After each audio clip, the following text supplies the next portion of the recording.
ఒకవేళ మిమ్మల్ని ఎవరైనా అందరి ముందు ఘోరంగా అవమానిస్తే ఏం చేస్తారు? ప్రతీకారం తీర్చుకుంటారా?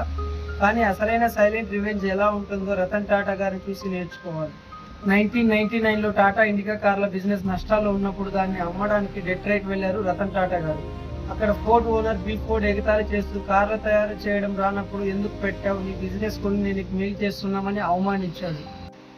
అప్పుడు రతన్ టాటా గారు ఆ డీల్ ఆపేసి ఇండియాకి తిరిగి వచ్చేశారు. కానీ అరిచి గొడవ పడలేదు, మాటలతో కాకుండా చేతులతో సమాధానం చెప్పాలనుకున్నారు, కష్టపడ్డారు, బ్రాండ్ని నిలబెట్టారు. సరిగ్గా 9 ఏళ్ల తర్వాత 2008లో ఫోర్డ్ కంపెనీ దివాలా తీసే స్థితికి వచ్చింది. అప్పుడు రతన్ టాటా గారు వాళ్ళ లగ్జరీ బ్రాండ్స్ జాగ్వార్, ల్యాండ్ రోవర్లను కొనుగోలు చేశారు. అదే బిల్ ఫోర్డ్ ఇండియాకు వచ్చి మా బ్రాండ్స్ కొని మాకు పెద్ద మేలు చేశారని టాటా గారి ముందు తలదించాల్సి వచ్చింది. అవమానం జరిగిన చోటే విజయం సాధించి చూపించడమే అసలైన రివెంజ్. మీ లైఫ్లో కూడా మిమ్మల్ని ఎవరైనా అవమానించారా? కమెంట్ చేయండి. ఇలాంటి మరిన్ని వీడియోస్ కోసం నా ఛానల్ని సబ్స్క్రైబ్ చేసుకోండి. మళ్ళీ కలుద్దాం.